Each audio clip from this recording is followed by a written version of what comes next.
ആദ്യമൊക്കെ എനിക്ക് സിനിമകൾ ചെയ്യുക എന്നത് മാത്രമേ ഉണ്ടായിരുന്നുള്ളൂ. I want to do films. എനിക്ക് സിനിമ കിട്ടുമായിരുന്നില്ല ഒരു കാലത്ത്. Just because I was a serial ആയതുകൊണ്ട് എനിക്ക് സിനിമ, അപ്പൊ എനിക്ക് ഏതെല്ലാം സിനിമകൾ വരുന്നു അതെല്ലാം ചെയ്യാന്നുള്ളതായിരുന്നു. ഇതൊരു 3 ദിവസം വാർത്ത ഏതെങ്കിലും പോയി. ആ 300 പേര് ഇപ്പോഴും പലയിടങ്ങളിലും വീടുകളില്ലാതെ ജീവിക്കുക. ഒരിടത്ത് ഇയാൾ ഫിലോസഫിക്കലായിട്ട് ഈ രവിശങ്കറിന്റെ ക്യാരക്ടർ ഒരാളെ മാത്രം സ്നേഹിക്കാൻ, ഇന്റൻസ് ആയിട്ട് പ്രണയിക്കാൻ, to be a one woman man എന്നൊക്കെ ഭയങ്കര ലിറിക്കലാണ്, ഫിലോസഫിക്കലായിട്ടൊക്കെ പറയും. ബട്ട് അറ്റ് സെയിം ടൈം അപ്പുറത്ത് പോയിട്ട് എനിക്കൊന്നും നടക്കുന്നില്ല സാറേ എന്ന് പറയുന്നത് കൊണ്ട് ഓൾഡ് വേൾഡ് ചാമുള്ള മ്യൂസിക്കും അതിൻ്റെ വേർഡ്സും വിഷ്വൽസും ബ്ലെൻഡ് ചെയ്യുന്ന ഈ 3 കാര്യങ്ങൾ, വാക്കും ദൃശ്യവും സംഗീതവും ഒരുമിച്ച് ബ്ലെൻഡ് ചെയ്യുന്ന സിനിമകളാണ് എനിക്കിഷ്ടം.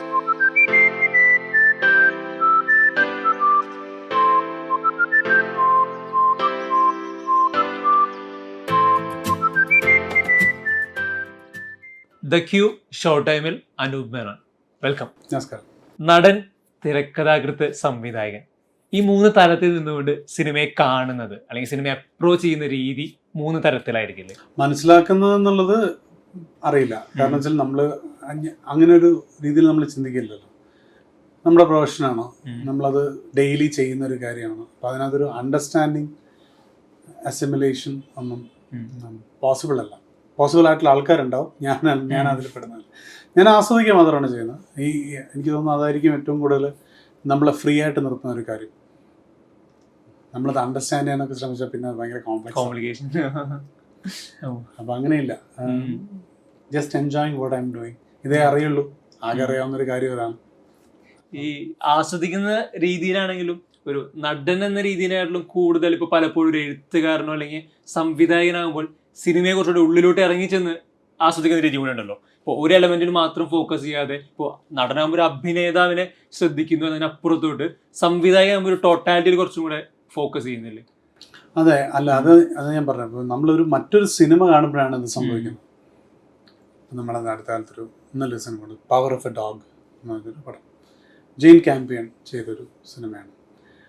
അപ്പോൾ ആ സിനിമ കാണുമ്പോൾ നമ്മളതിൻ്റെ എല്ലാ കാര്യങ്ങളും മനസ്സിലാക്കാൻ ശ്രമിക്കുന്നു അല്ലേ. അതിൻ്റെ സിനിമറ്റോഗ്രാഫി ആണെങ്കിലും, അതിൻ്റെ ഓഡിയോഗ്രാഫി ആണെങ്കിലും, എഡിറ്റ് ആണെങ്കിലും, ഹൗ ഒരു സ്ക്രീൻ പ്ലേ അൺഫോൾഡ് ചെയ്യുന്ന കാര്യമാണെങ്കിലും. പക്ഷെ നമ്മുടെ കാര്യത്തിൽ നമ്മളിത് ചെയ്യുമ്പോൾ അതൊരു പ്രോസസ്സൊക്കെ നടന്നു പോകുന്നു എന്നുള്ളതേ ഉള്ളൂ. അത് ടോട്ടാലിറ്റിയിൽ ഞാനതിനെ കാണുന്നുണ്ടോ എന്നൊന്നും എനിക്ക് അറിയില്ല. ഒരു കഥ പറയാൻ ശ്രമിക്കുന്നതിനപ്പുറം നമ്മളതിനെക്കുറിച്ച് ഭയങ്കരമായിട്ട് ബോധേഡ് അല്ല എന്നുള്ളതല്ല, ബോധേഡ് ആയിരിക്കും, പക്ഷേ നമ്മൾ അറിയുന്നില്ല. ആ പ്രോസസ്സ് അങ്ങ് പോവുകയാണ്. എഴുതി കഴിഞ്ഞു, സിനിമാറ്റോഗ്രാഫറെ തിരഞ്ഞെടുക്കുന്നു, നടീനടന്മാരെ തിരഞ്ഞെടുക്കുന്നു. സോ ഇതെല്ലാം ഒരു automatic, as if in automation അങ്ങ് പോകുന്ന കാര്യങ്ങളാണ്. So you don't really understand your film എന്നാണ് എനിക്ക് തോന്നുന്നു. Your film you might be able to understand others films. ഇപ്പം ഈ പറഞ്ഞ ഈ ഒരു പ്രോസസ്സിൽ സംഭവിക്കുക എന്ന് പറയുന്നുണ്ടല്ലോ. അപ്പോൾ ഇത്തരത്തിൽ കാണുന്ന സിനിമകൾ ഈ ഒരു പ്രോസസ്സിനെ ഭയങ്കരമായിട്ട് ഇൻഫ്ലുവൻസ് ചെയ്യുന്നില്ല? ഒരു സിനിമ പഠനം എന്ന രീതിയിൽ ഇതിനൊരു സ്ഥാനമില്ലേ? 100%. അത് നമുക്കതിലേ അറിയുള്ളൂ. നമ്മളൊക്കെ ഇൻബോൺ ടാലന്റ് ഒന്നും അല്ല. ഞാൻ ഇതിനോടുള്ള ആഗ്രഹം കൊണ്ട് വന്ന ഒരാളാണ്. ഞാനൊരു ആങ്കർ എന്ന രീതിയിൽ തുടങ്ങി. ഞാൻ ആദ്യം I was a law graduate. അത് കഴിഞ്ഞിട്ട് നമുക്ക് ഇതിനോടുള്ള പഴയ വാക്കുകൾ, അദമ്യമായ അഭിനിവേശം, അതിലൊക്കെയാണ് നമ്മളിത് വരുന്നത്. അപ്പോൾ every day you refine yourself, you reinvent yourself. ഇതുവരെ ചെയ്തെല്ലാം വിവരക്കേടുകളോ മണ്ടത്തരങ്ങളോ അതിൻ്റെ പല വേർഷൻസും പെർമ്യൂട്ടേഷൻസും ആണെന്ന് മനസ്സിലാക്കുകയും ഡെയിലി ആ മിസ്റ്റേക്കുകൾ വീണ്ടും ആവർത്തിക്കുകയും ചെയ്യുന്നു എന്നുള്ളതാണ്. ഈ സിനിമയിൽ എപ്പോഴും ഈ സംഗീതത്തിന് ഭയങ്കരമായ പ്രാധാന്യമുണ്ട്. അനൂപ് മേനോന്റെ തിരക്കഥകളിൽ ഈ ഒരു മ്യൂസിക്കാലിറ്റി എവിടെയും ലോസ്റ്റായി പോകുന്നില്ല. കൃത്യമായിട്ട് ഇപ്പോൾ ഇമോഷൻസ് കണക്ട് ചെയ്യുന്ന പോയിന്റിലാണെങ്കിലും അതല്ലാത്ത തലങ്ങളിലാണെങ്കിലും ഈ തിരക്കഥയുടെ ഘടനയിൽ സംഗീതം ഭയങ്കരമായിട്ട് അതിന് നല്ല സ്ഥാനം കൊടുക്കുന്നുണ്ട്. അപ്പോൾ സംഗീതത്തിനുള്ള പ്രാധാന്യം തിരക്കഥയിൽ എത്രമാത്രമുണ്ട്? എന്നെ സംബന്ധിച്ചിടത്തോളം ചില സിനിമകൾക്ക് അത് വേണ്ട, ചില സിനിമകൾക്ക് എൻ്റെ ആവശ്യം. അനൂപ് മേനോൻ സിനിമകളുടെ എഴുത്തിൽ അതെ, എനിക്ക് പാട്ടുകളില്ലാതെ, അല്ലെങ്കിൽ എനിക്കൊരു എൻ്റെതെല്ലാം ഒരു there is some kind of a lyrical feel to everything. അതൊരു പഴയ സ്കൂളാണത്. ഇറ്റ്സ് നോട്ട് ഇപ്പം നമ്മളിപ്പം എന്താ പറയുക, ഭയങ്കര റിയൽ അല്ലെങ്കിൽ അങ്ങനത്തെ റിയൽ ടൈം സിനിമ അതിലല്ല. എനിക്കറിയില്ല ആ ഒരു കൈൻഡ് ഓഫ് സിനിമ എനിക്കറിയില്ല. എനിക്കതിനകത്തൊരു ദർ ഷുഡ് ബി ഒരു എന്താണ് ആ ഓൾഡ് വേൾഡ് ചാമുള്ള മ്യൂസിക്കും അതിൻ്റെ വേർഡ്സും വിഷ്വൽസും ബ്ലെൻഡ് ചെയ്യുന്ന ഈ 3 കാര്യങ്ങൾ, വാക്കും ദൃശ്യവും സംഗീതവും ഒരുമിച്ച് ബ്ലെൻഡ് ചെയ്യുന്ന സിനിമകളാണ് എനിക്കിഷ്ടം. അത് ചെയ്യാൻ എനിക്കറിയാവൂ എന്നുള്ളത് കൊണ്ടാണ് ഞാൻ അത്തരം കാര്യങ്ങൾ ചെയ്യുന്നത്. പിന്നെ പാട്ടുകൾ, ഞാൻ ഭയങ്കരമായിട്ടുള്ളൊരു മലയാളവും ഹിന്ദിയും, എനിക്ക് ഇംഗ്ലീഷ് പാട്ടിലോട് എനിക്ക് വലിയ എനിക്കറിയില്ല, എനിക്ക് ഒന്നും കേട്ടാൽ മനസ്സിലായി, എനിക്ക് എല്ലാം ഒരുപോലെ ഇരിക്കും. ഇംഗ്ലീഷ് സോങ്സ് എനിക്ക് അത് ഇന്നും ഭയങ്കര, ഇപ്പം ഒരു ജസ്റ്റിൻ ബീബറോ അല്ലെങ്കിൽ ഒരു എന്താണ് ഒരു മൈക്കിൾ ജാക്സണോ അല്ലെങ്കിൽ ഈ എൽട്ടൺ ജോണോ പോലെയുള്ള സാധനം, ഇതെല്ലാം തന്നെ എനിക്ക് ഒരുപോലെ. എനിക്ക് BTS എന്ന് പറയുന്നത് ഇവരുടെ ഇപ്പം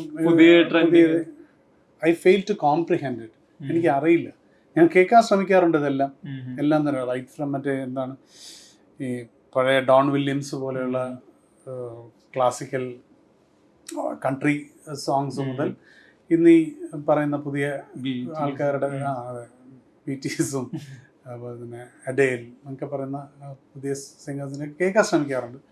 ബട്ട് ദുവാലിപ്പ എന്നൊക്കെ പറഞ്ഞാൽ എനിക്കറിയാം, ഇന്ന ആ പാട്ടിലാണെന്നൊക്കെ അറിയാം, എനിക്കറിയില്ല. ബട്ട് മലയാളം, തമിഴ്, ഹിന്ദി അതാണ് എൻ്റെ ഫേവറേറ്റ്. കുറേ ഒരു അളവ് ഒരു ബംഗാളിയും അത് എന്നെ എപ്പോഴും സ്വാധീനിച്ചിട്ടുള്ള, എനിക്ക് തോന്നുന്നു വാക്കുകൾ എന്നെ സ്വാധീനിക്കുന്നത് കൊണ്ടാണെന്ന് തോന്നുന്നു. അപ്പം അതുമായിട്ട് ബന്ധപ്പെട്ട കവിതയെ എങ്ങനെ നമുക്ക് മെലോഡിയസ് ആക്കാം എന്നുള്ള ചിന്തകൾ. I used to be a huge music buff when I was in my infancy. നമ്മുടെ ഒരു കുട്ടിക്കാലത്തൊക്കെ ഭയങ്കരമായിട്ട് എല്ലാ പാട്ടുകളുടെയും വരികൾ എനിക്കറിയാമായിരുന്നു. അപ്പോൾ ഈ ആ ഒരു പ്രിയം അല്ലെങ്കിൽ ഈ ഒരു മ്യൂസിക്കൽ, ഈ പറഞ്ഞല്ലോ കണക്ട് ചെയ്യാൻ പറ്റുന്ന ടെക്സ്റ്റ് മ്യൂസിക്കല്ലേ, അത് തന്നെ ആയിരിക്കില്ല ഇപ്പോൾ ഒരു ലിറിസിസ്റ്റ് എന്ന രീതിയിലും എസ്റ്റാബ്ലിഷ് ചെയ്യാനുള്ള ഒരു ട്രിഗർ ചെയ്യുന്ന ഒരു പോയിന്റ് അതായിരിക്കും. ഞാനൊരു ലിറിസിസ്റ്റ് എന്ന രീതിയിൽ എസ്റ്റാബ്ലിഷ്ഡ് ആണെന്ന് എനിക്ക് തോന്നുന്നില്ല. ഞാൻ ഈ പലപ്പോഴും സംവിധായകൻ അല്ലെങ്കിൽ പ്രൊഡ്യൂസർ വന്നിട്ട് ലിറിസിസ്റ്റിൻ്റെ അടുത്ത് കൊടുക്കാൻ പൈസയില്ല, പുള്ളി 50,000 രൂപ ചോദിക്കേണ്ട ഒരു പാട്ടിന് എന്ന് പറയുമ്പോൾ എഴുതി പോകുന്നതാണ് എൻ്റെ എല്ലാ പാട്ടുകളും. ബ്യൂട്ടിഫുള്ള് എല്ലാം വിത്ത് ഓൾ ഡ്യൂ റെസ്പെക്ട്. എനിക്ക് അങ്ങനെ അതല്ലാതെ എഴുതിയ ഒരു പാട്ടും ഉണ്ടായിട്ടില്ല. എനിക്ക് നല്ല ആൾക്കാരെ വെച്ച് എഴുതണമെന്ന് തോന്നുന്ന സമയത്ത് എൻ്റെ സിനിമകളിൽ ഞാൻ വേറെ ആൾക്കാരെ വെച്ച് നല്ല പാട്ടുകൾ വേണമെന്ന് തോന്നുന്ന സമയത്ത് അങ്ങനെ എഴുതിക്കാറുണ്ട്.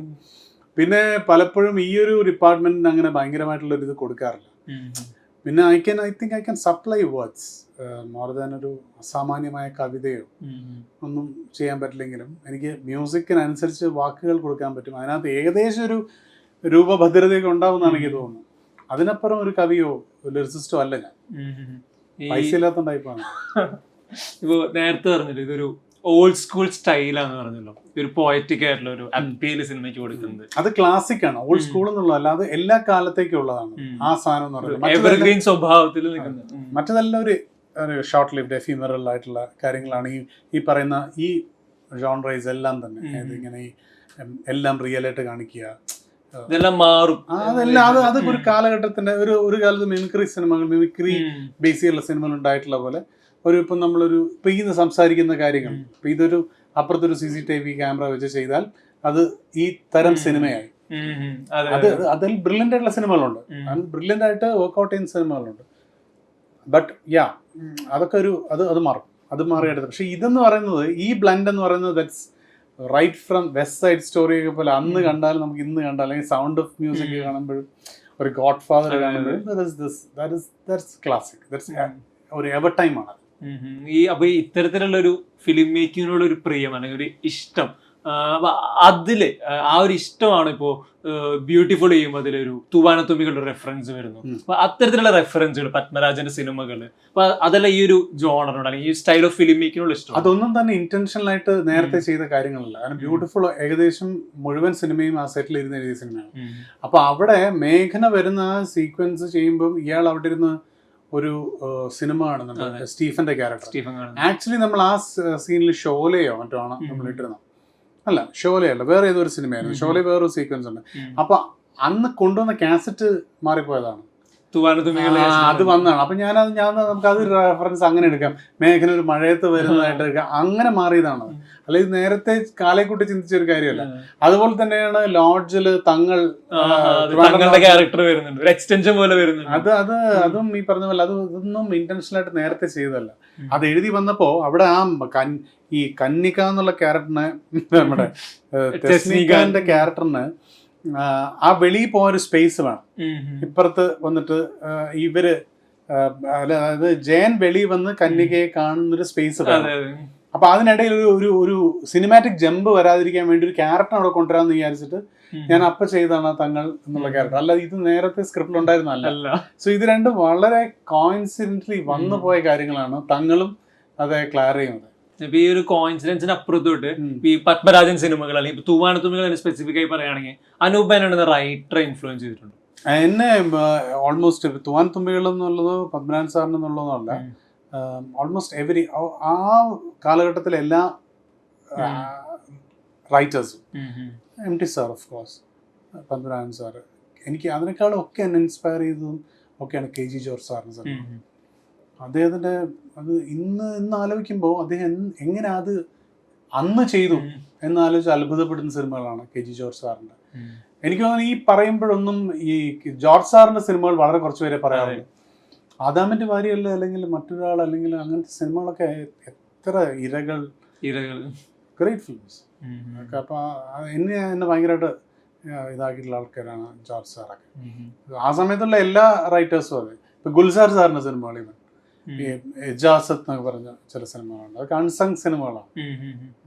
സോ ആ സമയത്ത് കണ്ട വീഡിയോ കാസറ്റുകളാണ് നമ്മുടെ എല്ലാം. ദാമോദരൻ മാഷ്, IV ശശി സിനിമകൾ, ദാമോദരൻ മാഷിന്റെ ഒക്കെ സിനിമകളുടേത് എന്തൊരു ലൈഫാണ്, എത്ര ക്യാരക്ടേഴ്സാണ്. നമ്മൾ ക്യാരക്ടർ സ്റ്റഡി ഒക്കെ പഠിക്കുന്നതിനാണ്. ഇനിയിപ്പോ വരാനിരിക്കുന്ന സിനിമകളിൽ ഏറ്റവും വലിയ വിശേഷമായിട്ട് വിദ്യയാണ് അടുത്ത തിയേറ്ററിലോട്ട് വരുന്നത്. വിദ്യയെ പറ്റി എന്താ പറയാനുള്ളത്? അല്ല, വിധിയെ പറ്റി, വിധിയൊരു നമ്മുടെ കൺമുന്നിൽ നടന്ന ഒരു കാര്യത്തെക്കുറിച്ചുള്ള സിനിമയാണ്.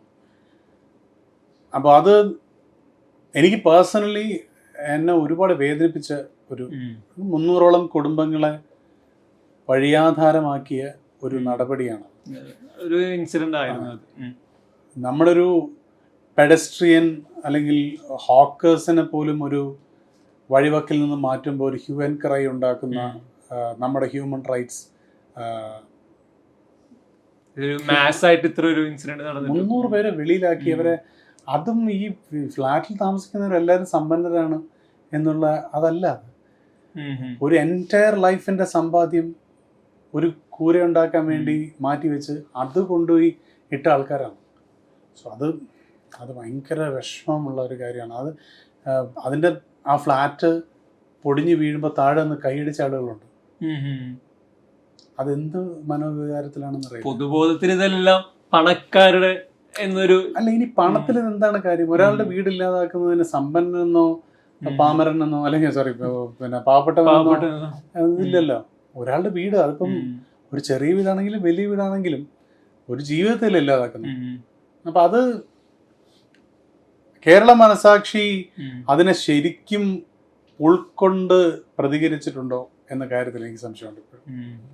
കാരണം അതൊരു 3 ദിവസം വാർത്തയായി അതങ്ങ് പോയി. ആ 300 പേര് ഇപ്പോഴും പലയിടങ്ങളിലും വീടുകളില്ലാതെ ജീവിക്കുകയാണ്. ഒരു ഫാമിലി ഇവിടെ നോർത്തില് ഒരു ഗോഡൗണിന്റെ മേലെയാണ് ജീവിക്കുന്നത്. So no human rights thing came up. വളരെ ഫ്ലിംസി ആയിട്ടുള്ള കാര്യങ്ങളിൽ പോലും ഇത്തരം കാര്യങ്ങളിൽ നിലവിളി കൂട്ടുന്ന നമ്മൾ, ഇതിന് അസാമാന്യമായ സൈലൻസ് നമുക്ക് ആ സമയത്ത് എന്താ പറയുക, അപകടകരമായ ഒരു നിശബ്ദത ഉണ്ടായിരുന്നു. കാരണം നാളെ ഇത് സംഭവിക്കാം. ഇത് എഡ്യൂക്കേറ്റഡ് ആക്കുക എന്നുള്ളതാണ്. ഇതിന് നിയമത്തിൻ്റെ ഒരു ക്ലാരിറ്റി ഉണ്ടോ എന്നുള്ള കാര്യത്തിലും, അതായത് ഇതെന്താണ് നിയമം ശരിക്കും, കോർപ്പറേഷൻ്റെ ഏത് ലിമിറ്റിലാണ് ഇത് ബാധകമാവുന്നത്, കോർപ്പറേഷനിൽ ഇങ്ങനെ ഐലൻഡ്സിൽ ഇങ്ങനെ, അല്ലെങ്കിൽ ഇത് ഏത് ദ്വീപിനകത്ത് വരും. നമ്മൾ ഇവിടെ ഒരു വീട് വെക്കുന്നവനും അവൻ്റെ അനിയൻ ഇപ്പുറത്തോട്ട് തിരിഞ്ഞൊരു വീട് വെച്ചിട്ടുണ്ടെങ്കിൽ ഇത് രണ്ടിനും 2 നിയമമാണ്. അതിൻ്റെ ബേസ് എന്താണ്? സലൈൻ വാട്ടർ സീപ്പേജ് എന്ന് പറയുന്നുണ്ട്. സലൈൻ വാട്ടർ സീപ്പേജ് ഇല്ലാത്ത ഏത് തോടാണ് ഈ കൊച്ചി നഗരത്തിലുള്ളത്? ഇന്നും നമ്മൾക്കിത് സൈലന്റ് വാട്ടർ സീപ്പേജ് എത്ര, ടൈഡൽ ലൈൻ എത്ര എന്ന് അറിയാൻ വേണ്ടി അണ്ണാ യൂണിവേഴ്സിറ്റി നാള് വരണമെന്നാണ് പറയുന്നത്. അതായത് ഇവിടെ ഇത് അണ്ണാ യൂണിവേഴ്സിറ്റി ആള് വന്നാലേ അത് ഇതുവരെ വന്നിട്ടില്ല ആള്. എത്രയാണ് ഈ 20 മീറ്റേഴ്സ്, ഇത് എവിടെ നിന്നാണ് കണക്കാക്കേണ്ടതെന്ന് അറിയാൻ. അപ്പം നിയമത്തിന് പോലും ഒരു കൃത്യമായ ക്ലാരിറ്റി ഇല്ല. എന്നിട്ടാണ് ഇവരെ വെളിയിലാക്കിയത്. It's a very cruel, possibly the most cruel thing that happened in Kerala history was this. ഈ ഒരു ഡിസ്പ്ലേസ്മെന്റ് ആണ്. അപ്പൊ ഈ ഒരു ഇഷ്യൂവിനെ ഒരു സിനിമാറ്റിക് രൂപത്തിലോട്ട് കൊണ്ടുപോയി പ്രസന്റ് ചെയ്യുമ്പോൾ ഓഫ് കോഴ്സ് അതൊരു ലിബർട്ടീസ് ഉണ്ടാവാം. നമുക്ക് അതിനകത്ത് വെറുതെ ഒരു ഡോക്യുമെന്ററി ആയിട്ട് അത് കാണിക്കാൻ പറ്റില്ല. You need to be commercial about it. ഇതിനകത്തുള്ള ഏറ്റവും വലിയ കാര്യം വെച്ചാൽ ഇതിന്റെ പ്രൊഡ്യൂസർ സിനിമ കണ്ടിറങ്ങിയിട്ട് പറഞ്ഞ കാര്യം, I want this film to be in theatres എന്നുള്ളതാണ്. കാരണം അദ്ദേഹം ഓൾറെഡി നമുക്ക് ഇതിനകത്ത് ഇതിന്റെ ബിസിനസ് നടന്ന സിനിമയാണ്. ഒരു ചാനൽ വാങ്ങിയ, അതിന്റെ ഡിജിറ്റലും എല്ലാം പോയി, അതിന്റെ ഡബിങ് റൈറ്റ്സും എല്ലാം പോയ സിനിമയാണ്. But I want this to be in theatres എന്ന് പറഞ്ഞാൽ അദ്ദേഹത്തിന്റെ ഒരു ഇതാണ്. കാരണം ഈ സിനിമ തിയേറ്ററിലുള്ള ആൾക്കാർ കാണണം. Because this has to be ഒരു എന്താ പറയുക, ഒരു കളക്റ്റീവ് കോൺഷ്യസ്നെസ് ഇരുന്ന് കാണേണ്ട സിനിമയാണ് എന്ന് അദ്ദേഹത്തിന് തോന്നിക്കൊണ്ടാണ് അത് തിയേറ്ററിലെത്തുന്നത്. ഈ അനൂപനും നടനും കൂടെ ഇപ്പോ ഇത്രയും സോഷ്യലി റിലേറ്റബിൾ ആയ ഒരു ഇൻസിഡന്റ് ആണ് സിനിമയുടെ രൂപത്തിൽ വരുന്നത്. അതിന്റെ ഒരു ഭാഗമാകുമ്പോഴും ഈ നടൻ എന്ന രീതിയിൽ ഇതിൽ കണക്ട് ചെയ്യുന്ന ഒരു ഫാക്ടർ ഉണ്ടാവില്ലേ? നടൻ എന്ന രീതിയിൽ കണക്ട് ചെയ്യുന്നത് ഇതൊരു സോഷ്യൽ ഇഷ്യൂ ആണെന്നുള്ളത് തന്നെയാണ്, which paint me very much. അപ്പൊ അത് പറഞ്ഞപ്പോൾ തന്നെ നമുക്കത് അതിനോട് പ്രതികരിക്കാൻ, എനിക്ക് പ്രതികരിക്കാൻ പറ്റുന്ന ഒരേ ഒരു മാധ്യമം എന്ന് പറയുന്നത് സിനിമയാണ്. അല്ലാതെ ഞാനൊരു സോഷ്യൽ മീഡിയ ഹാൻഡിലൊന്നും അങ്ങനെ പ്രതികരിക്കും. കാരണം നമ്മൾ അങ്ങനത്തെ ഒരു പ്രതികരണം ഒരു ഓൾ പെർവേസീവ് ആയിട്ടുള്ള പ്രതികരണമല്ല. കാരണം നമ്മൾ പറയുന്നത് ഒരു ലൈനിലാണെങ്കിൽ അതിന്റെ 3 ലൈനുകൾ ഇപ്പുറത്തും അപ്പുറത്തും ഉണ്ട് എന്നുള്ളത് നമുക്ക് ഇവർക്ക് പറഞ്ഞു കൊടുക്കാൻ പറ്റില്ല. അല്ലേ? നമുക്കത് ആ ലൈൻ മാത്രം എടുക്കും. കൊടുക്കുന്ന ടെക്സ്റ്റ് എന്താണോ ആ ടെക്സ്റ്റ് അല്ല ശരിക്കുമുള്ള സത്യം. അപ്പൊ അത് reams and reams of newsprint വേണം നമുക്ക് ഒരു കാര്യപ്പുറത്തേക്ക് എത്തിക്കാൻ. So I desist. ഇതെന്ന് പറയുന്നത് നമുക്ക് ഈ പറഞ്ഞ ഒരു കൂട്ടായ എന്തായാലും സിനിമ എന്ന് പറയുന്നത് ഇപ്പം it's not about me as a person അല്ലെങ്കിൽ ആസ് എൻ ആക്ടർ അല്ല വിധി എന്ന് പറയുന്നത്. അതൊരു വലിയ ഒരുപാട് ആക്ടേഴ്സും ഒരുപാട് ടെക്നീഷ്യൻസും ഒരു സംവിധായകനും പ്രൊഡ്യൂസറും ഒക്കെ ചേർന്ന് ചെയ്യുന്ന സിനിമയാണ്. So this is my contributing my bit to this. So അങ്ങനെ നമുക്കൊരു ആക്ടർ എന്ന രീതി തന്നെ കാണാൻ പറ്റും. ഇപ്പൊ ഒരു തിരക്കഥ നടൻ എന്ന രീതിയിലാണ് ചോദിക്കുന്നത്. തിരക്കഥ തിരഞ്ഞെടുക്കുന്നതിൽ ഏറ്റവും കൂടുതൽ ഫോക്കസ് ചെയ്യുന്ന, അല്ലെങ്കിൽ ഒരു തിരക്കഥ കയ്യിൽ കിട്ടിക്കഴിഞ്ഞാൽ അത് വായിക്കുന്നതിൽ ഉടനീളം മനസ്സിൽ കൊണ്ട് നടക്കുന്ന അത്തരത്തിൽ എന്തെങ്കിലും കാര്യങ്ങൾ? ഒരുപാട് ഘട്ടങ്ങളുണ്ടായിരുന്നു അതിനകത്ത് Ralph.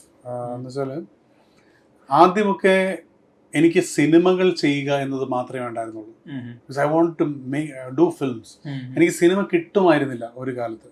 Just because I was a serial ആയതുകൊണ്ട് എനിക്ക് സിനിമ, അപ്പൊ എനിക്ക് ഏതെല്ലാം സിനിമകൾ വരുന്നു അതെല്ലാം ചെയ്യാന്നുള്ളതായിരുന്നു. Just to establish myself as a film actor. So അതൊരു കോക്ടെയിൽ കഴിഞ്ഞ് ബ്യൂട്ടിഫുൾ വരെയൊക്കെ അങ്ങനെയാണ് ഞാൻ ചെയ്തുകൊണ്ടിരുന്നത്. മേ ബി ആഫ്റ്റർ ബ്യൂട്ടിഫുൾ മാത്രമാണ് ഞാനൊന്ന് പിന്നെയും ചൂസ് ചെയ്യാമെന്ന് പറയുന്നത്. പക്ഷെ എന്നാലും എന്നെ പോലെ ഒരു ആക്ടറിന് അങ്ങനെ ഒരു ചൂസ് ചെയ്യാൻ പറ്റില്ല. You just take what ever is. ഒരു അബോവ് ആവറേജ് ആണെങ്കിൽ ആവറേജ് ആണെങ്കിൽ പോലും നമ്മൾ എടുക്കുക എന്നുള്ളതേ അത് ചെയ്യാൻ പറ്റുള്ളൂ. ദ ചോയ്സസ്റ്റ് ഫിലിംസ് എടുക്കുക എന്ന് വെച്ചാൽ I might be doing 1 film in 2 years. അപ്പൊ അതെന്റെ ഉപജീവന മാർഗം കൂടെയല്ലേ. അപ്പൊ അത് എനിക്ക് ചെയ്യാൻ പറ്റുന്ന ഒരു കാര്യമായിരുന്നു. So I did A number of bad films, knowing that they were bad films. But of course that made me financially safe and emotionally okay. That's the truth. So I did ഒരുപാട് മോശം സിനിമകൾ ചെയ്തിട്ടുണ്ട്. നമുക്ക് ഈ script വായിക്കും പറയാൻ മോശമാണെന്ന്, shoot ചെയ്യും പറയാൻ മോശമാണെന്ന്, ഇത് റിലീസ് ചെയ്യുമ്പോൾ അത് ഭയങ്കരമായി മോശമായിരിക്കും എന്ന് പറയാം. എല്ലാം അറിഞ്ഞിട്ട് പോലും നമ്മൾ എത്രയോ പടങ്ങൾ ചെയ്യുന്നുണ്ട്. ഞാനെന്ന് മാത്രമല്ല ഒരുപാട് പേര് അങ്ങനെ ചെയ്തിട്ടുണ്ടാവും. പിന്നെ now I have reached a stage where I think I can afford to എനിക്കിഷ്ടമുള്ള സിനിമകളും എനിക്ക് ഓക്കെ എന്ന് ഒരാൾ ചീത്ത പറയില്ല എന്ന് തോന്നുന്ന സിനിമകൾ പണ്ട് എനിക്കതില്ല. പണ്ട് ഈ ചീത്ത വിളി കേൾക്കാൻ വേണ്ടി മാത്രം നമ്മൾ തയ്യാറാണ്. കാരണം we want to make ourselves safe, my family safe, everybody safe. So അത് ടൈഡ് ഓവർ ചെയ്ത് കഴിഞ്ഞപ്പോൾ ഇന്ന് ഒരു പരിധി വരെ നമുക്ക് ചെയ്യാൻ പറ്റും. നല്ലൊരു തിരക്കഥ വായിച്ചിട്ട് അതൊരു മോശം സിനിമയാവുന്നതും നമ്മൾ കാണാറുണ്ട്. അത് പല കാരണങ്ങളും. പ്രോസസ്സിൽ അത് മാറി പറയുന്നു. ലോസ്റ്റ് ഇൻ ട്രാൻസ്ലേഷൻ എന്ന് പറയില്ലേ, അതൊരു വലിയ സത്യമാണ്. വലിയ ഗ്രേറ്റസ്റ്റ്. ഇപ്പൊ ഖസാക്കിന്റെ ഇതിഹാസം എന്ന് പറയുന്ന ഒരു നോവൽ ഇംഗ്ലീഷിലേക്ക് ട്രാൻസ്ലേറ്റ് ചെയ്യപ്പെട്ടപ്പോൾ അത് ഇറ്റ് ലോസ്റ്റ് സോള് പോയി. That happens. വളരെ ചുരുക്കം ചില ഇപ്പം മാർക്കിസിനൊക്കെ ട്രാൻസ്ലേറ്റ് ചെയ്യുമ്പോൾ റബാസ പോലത്തെ ആൾക്കാരെ ട്രാൻസ്ലേറ്റ് ചെയ്യുമ്പോൾ മാത്രമേ അത്രയും ഒരു പോഗ്നന്റ് ആയിട്ട് വരത്തുള്ളൂ. നമുക്കൊന്നും അങ്ങനത്തെ ഒരു we don't have an option for that. ഈ പറഞ്ഞൊരു മോശം സിനിമകളായിരിക്കും എന്ന അറിഞ്ഞുകൊണ്ട് തന്നെ സിനിമകൾ ചൂസ് ചെയ്തൊരു സമയം ഉണ്ടായിരുന്നു. അപ്പോൾ അത്തരം സമയങ്ങളിൽ ഈ സിനിമകളുടെ ജയപരാജയങ്ങൾ ഇപ്പോൾ കണ്ടിന്യൂസ്ലി പരാജയ സിനിമകൾ വരുന്ന മൊമെന്റിൽ പോലും അനൂപൻ എന്ന വ്യക്തി അത് ഒരുപാട് എഫക്ട്. എനിക്ക് എന്തെങ്കിലും ഒരു അങ്ങനത്തെ ഒരു 3 സിനിമയോ 4 സിനിമയോ ഓടാതിരിക്കുമ്പോൾ പെട്ടെന്ന് എനിക്ക് ഒരു ഓടുന്ന സിനിമ അതാ സംഭവിക്കുക. പിന്നെ അടുത്ത 5 സിനിമകളൊക്കെ ആയിരിക്കും. So I been here for 20 years. അപ്പം ഇത് തന്നെ പറ്റൂ. അല്ലെങ്കിൽ you have to be that lucky to be cast by major directors. അങ്ങനെയൊന്നും ഉണ്ടായിരുന്നില്ല എനിക്ക്. അങ്ങനത്തെ ഒരു മേജർ ഡയറക്ടേഴ്സ് രഞ്ജേട്ടനും ലാൽ ജോസും ആണ് അങ്ങനെ ഒരു മേജർ കക്ഷികൾ എന്ന് പറഞ്ഞാൽ. അല്ലെങ്കിൽ ബാക്കി എല്ലാം തന്നെ കമേഴ്സ്യലി ഒരു പാരൽ സിനിമയുടെ ആൾക്കാരായിരുന്നു എന്നെ കാസ്റ്റ് ചെയ്തത്. സോ ഒരു കമേഴ്സ്യൽ സിനിമയുടെ സ്റ്റാർ വാട്സ് എന്ന് പറയാൻ രഞ്ജേട്ടനും ലാൽ ചേട്ടനും മാത്രമേ ഉള്ളൂ. And both films got me state awards. വിക്രമാദിത്യനാണെങ്കിലും തിരക്കഥയാണെങ്കിലും അതെ. So that you have to be that lucky to be cast like that. എൻ്റെ പിയേഴ്സിൽ ഒരുപാട്, എൻ്റെ കൊളീഗ്സിൽ ഒരുപാട് പേർക്ക് അങ്ങനത്തെ ഭാഗ്യം കിട്ടിയിട്ടുണ്ട്. ഞാൻ കൂടുതലും വർക്ക് ചെയ്തിട്ടുള്ള പുതുമുഖങ്ങളുമായിട്ടാണ്. അത് അതിൻ്റെതായ ഭംഗിയുണ്ട് അതിന്. ചില സിനിമകൾ മോശമായിട്ടുണ്ടാവും, ചിലതിൽ ഒരുപാട് സിനിമകൾ മോശമായിട്ടുണ്ട്, ചില നല്ല സിനിമകൾ വന്നിട്ടുണ്ട് അതിനകത്ത്. പുതിയ ആൾക്കാരോട് വർക്ക് ചെയ്യുമ്പോൾ അങ്ങനെ കുറേ സിനിമകൾ ഉണ്ടായിട്ടുണ്ട്. ഇപ്പൊ ഈ ബ്യൂട്ടിഫുൾ എന്ന് പറഞ്ഞ സിനിമ, അനൂപനിലെ എഴുത്തുകാർ പകൽ നക്ഷത്രങ്ങളില് എഴുത്തുകാരൻ എന്ന രീതിയിൽ തുടങ്ങുന്നുണ്ടെങ്കിലും ബ്യൂട്ടിഫുൾ തുറക്കുന്നത് വലിയൊരു വാതിലല്ലേ എഴുത്തുകാരൻ എന്ന രീതിയിലും. സിനിമയുടെ അപ്പീലിലാണെങ്കിലും അത്തരത്തിൽ വലിയൊരു മാറ്റം കൂടെ സംഭവിക്കുന്നില്ലേ അവിടെ? ഇത് ഇന്ന് എനിക്കിപ്പോൾ പറയാം. കാരണം ബ്യൂട്ടിഫുൾ എന്ന സിനിമയിൽ ഇപ്പം എഴുത്തുകാരൻ എന്ന രീതിയിൽ വാതിൽ തുറക്കുന്നുണ്ടോ, ഒരു കമേഴ്സ്യൽ ആക്ടർ എന്ന രീതിയിൽ വാതിൽ തുറക്കും, ഇതിനേക്കാൾ ഒക്കെ അപ്പുറം എനിക്ക് സിനിമ ഉണ്ടാവുകയാണ്. എനിക്ക് കുറെ കാലം അത് ഉണ്ടായിരുന്നില്ല. ആ ഇല്ലായ്മയിൽ നിന്നും ഒരു എന്താ പറയുക, ഒരു പണക്കിഴി, ഒരു ചെറിയ പണക്കിഴി കിട്ടുന്ന പോലെയാണ് ബ്യൂട്ടിഫുള്ളൊക്കെ വരുന്നത്. ബ്യൂട്ടിഫുളിൻ്റെ സക്സസ് എന്ന് പറയുന്നത് that guaranteed another 10 years for me in cinema. So കുറച്ച് ആഫ്റ്റർ എ പോയിന്റ് നമ്മൾ മനസ്സിലാക്കുന്ന കാര്യം എന്ന് വെച്ചാൽ irrespective of what you do, ഇത്തരം സക്സസ്സുകൾ നമുക്ക് ഇടയ്ക്കിടയ്ക്ക് ഈ നേച്ചർ അല്ലെങ്കിൽ പ്രകൃതി തന്നുകൊണ്ടിരിക്കും. If you are sincere to what you doing, irrespective of what people say. I don't ഞാൻ മറ്റുള്ളവർ പറയുന്നത് ഞാൻ കേൾക്കാറില്ല വെച്ചാൽ എനിക്ക് അത് കേട്ടുകൊണ്ട് നമുക്കൊരു കാര്യമില്ല. അവർക്ക് ആ സമയത്ത് പറഞ്ഞു അത് പോയി. നമ്മളത് വേദനിപ്പിക്കുമെന്ന് നമുക്ക് തോന്നിക്കഴിഞ്ഞാൽ നമ്മളത് കേൾക്കാതിരിക്കുക എന്നുള്ളതാണ്. So I don't read any comments like that. ഒരാൾ വന്നിട്ട് പറയാമെന്ന് ഞാൻ വേണ്ട പറയും. കാരണം നമ്മുടെ ഏറ്റവും നല്ല ജഡ്ജ് നമ്മളാണെന്നാണ് വിശ്വാസം. പിന്നെ മറ്റേ നമ്മൾ വളരെ പാൽപ്പബിൾ ആയിട്ടുണ്ടല്ലോ, ഡു യു ഹാവ് ഫിലിംസ്? അല്ലെങ്കിൽ നമ്മൾ അത്ര മോശമാണെങ്കിൽ പടം കിട്ടില്ല അല്ലേ? അപ്പം യു ആർ ഡൂയിങ് സംതിങ്. അതുകൊണ്ടാണ് നമുക്ക് പടങ്ങൾ കിട്ടിക്കൊണ്ടിരിക്കുന്നത്. ഇന്ന് നമുക്ക് ഇത്രയും സിനിമകളും ചെയ്യാൻ പറ്റുന്നു. അത് ചെയ്യാൻ പറ്റാത്തൊരു കാലം നമുക്ക് തന്നെ അറിയാൻ പറ്റും. ആളുകൾ വിളിക്കുന്നില്ല, അല്ലെങ്കിൽ പ്രോജക്ട്സ് ഉണ്ടാകുന്നില്ല, നമുക്കറിയാൻ പറ്റും. അതിന് മറ്റൊരു വിമർശകന്റെ ആവശ്യമില്ല.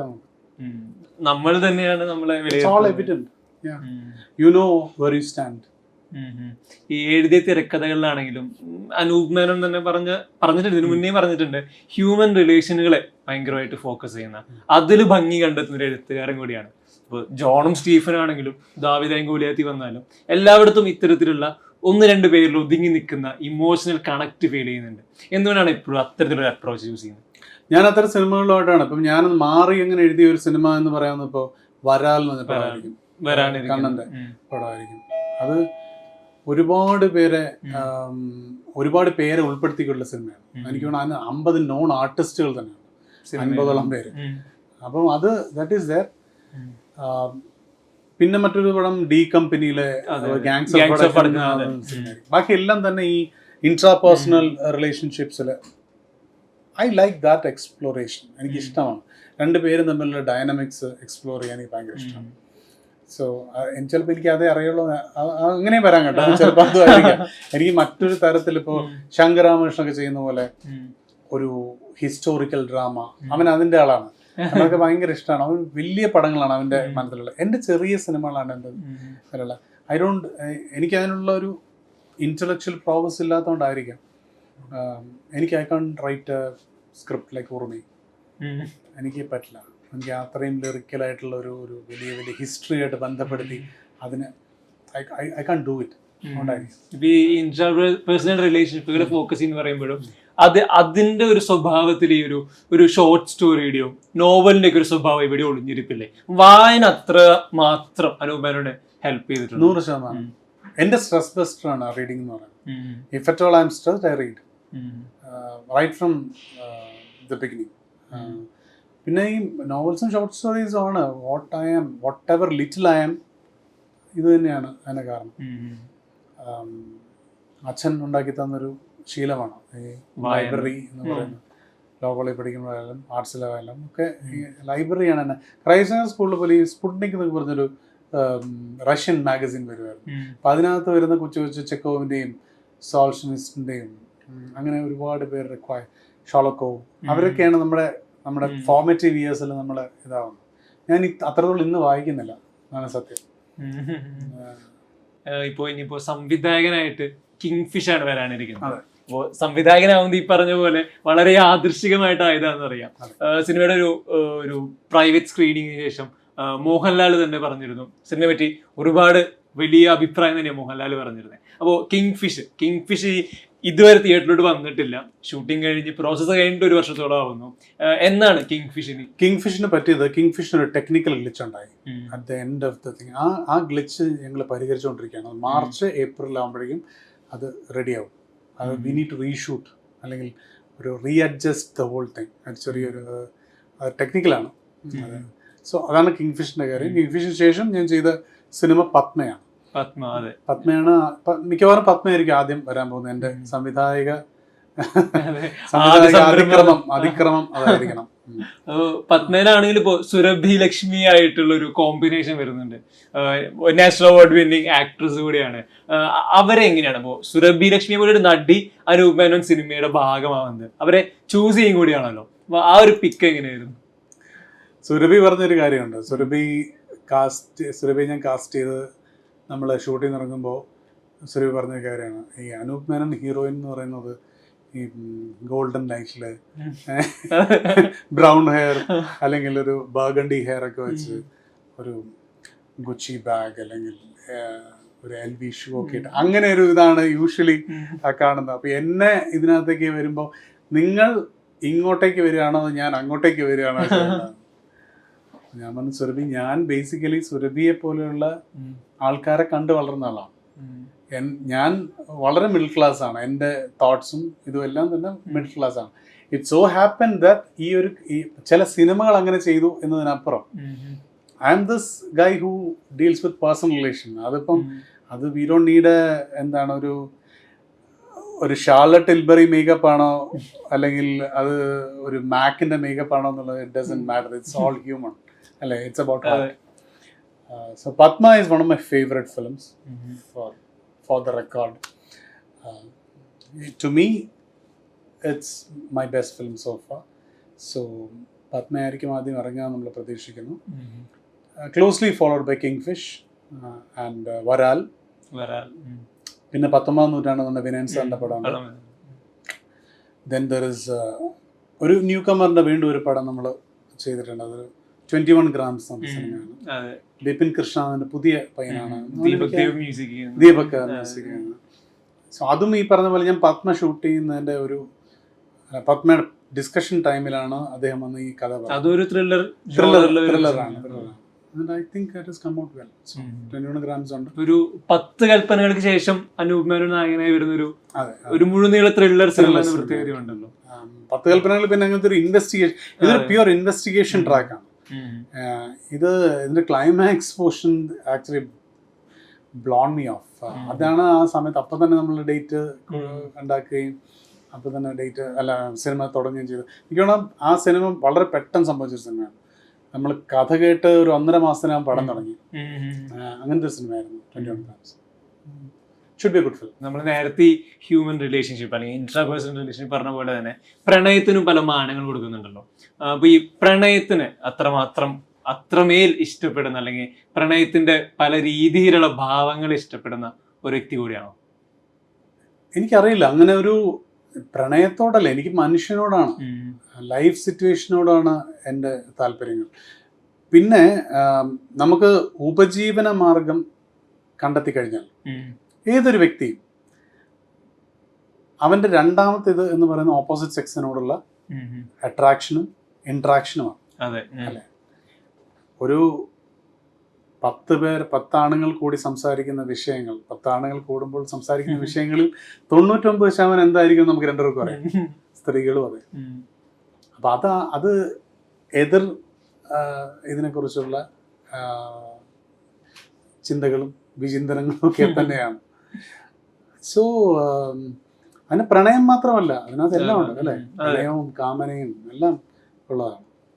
സോ ഇറ്റ്സ് അബൌട്ട് ഈ രണ്ട് സ്പീഷീസ്, മാൻ വുമൺ എന്നുള്ള സ്പീഷീസിൽ തന്നെയാണ് നമ്മുടെ എല്ലാ ഇന്ററാക്ഷൻസും നടക്കുന്നത്, നമ്മുടെ എല്ലാ കോൺവെർസേഷൻ ചെന്ന് നിൽക്കുന്നതും അവിടെ തന്നെയാണ്. So that's my attraction to such things. അത് പ്രണയം എന്ന് പറയുന്നത് നമുക്ക് തന്നെ ഇതാക്കാൻ പറ്റില്ല, ക്യാബിൻ ചെയ്യാൻ പറ്റില്ല. അതുകൊണ്ട് ഭയങ്കര ഒരു മൾട്ടിവേഴ്സ് അല്ലേ ഈ പ്രണയം എന്ന് പറയുന്നത്. It's a very cliche term പ്രണയം. അത് പ്രണയം മാത്രമല്ല, it's about every interaction that a man and woman has. അത് right from jealousy to sex to everything. അതൊരു മൾട്ടിറ്റ്യൂഡ്സ് ആണ്.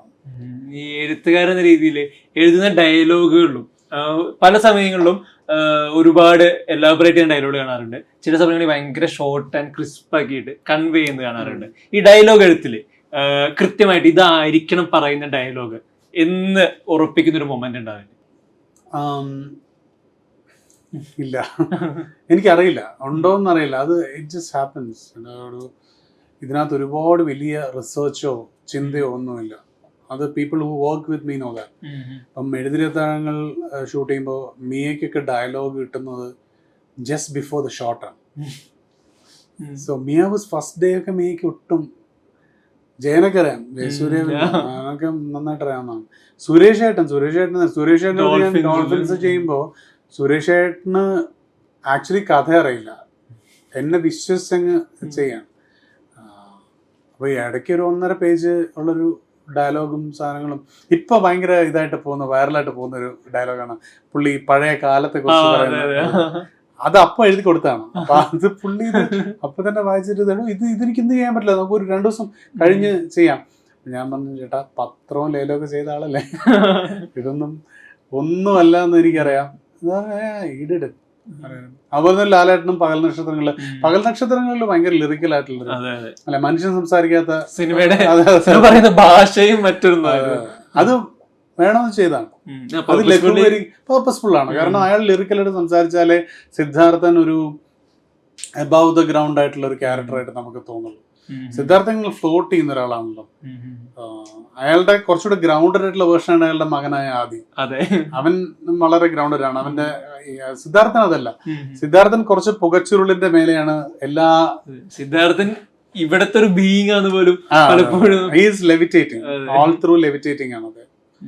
സോ അതും മാറും. അതേസമയം beautiful Trivandrum dialogues very very common place.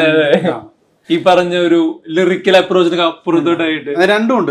അതിന്റെ ഡൈക്കോട്ടമി ഉണ്ട്. അതായത് ഒരിടത്ത് ഇയാൾ ഫിലോസഫിക്കലായിട്ട് ഈ രവിശങ്കറിന്റെ ക്യാരക്ടർ ഒരാളെ മാത്രം സ്നേഹിക്കാൻ, ഇന്റൻസ് ആയിട്ട് പ്രണയിക്കാൻ, to be a one woman man എന്നൊക്കെ ഭയങ്കര ലിറിക്കലായിട്ട് ഫിലോസഫിക്കലായിട്ടൊക്കെ പറയും. ബട്ട് അറ്റ് സെയിം ടൈം അപ്പുറത്ത് പോയിട്ട് എനിക്കൊന്നും നടക്കുന്നില്ല സാറേ എന്ന് പറയുന്നതുകൊണ്ട് ഇറ്റ്സ് ഓൾ പാർട്ട്. ഇങ്ങനെയൊക്കെ സംസാരിക്കുന്ന 2 തരം ആൾക്കാർ ഉണ്ട്. എനിക്കറിയാം ഇങ്ങനെ സംസാരിക്കുന്ന ആൾക്കാരെ. രവി പോലെ സംസാരിക്കുന്ന ആൾക്കാരും ഉണ്ട്, സിദ്ധാർത്ഥനെ പോലെ സംസാരിക്കുന്ന ആൾക്കാർ വളരെ ചുരുക്കമാണ്, പക്ഷെ ഉണ്ട്. അപ്പൊ എന്തായാലും എല്ലാവിധ ആശംസകളും. ഇനി വരാൻ പോകുന്ന സിനിമകളെല്ലാം വലിയ രീതിയിൽ സ്വീകരിക്കപ്പെടും. Thank you so much. Thank U.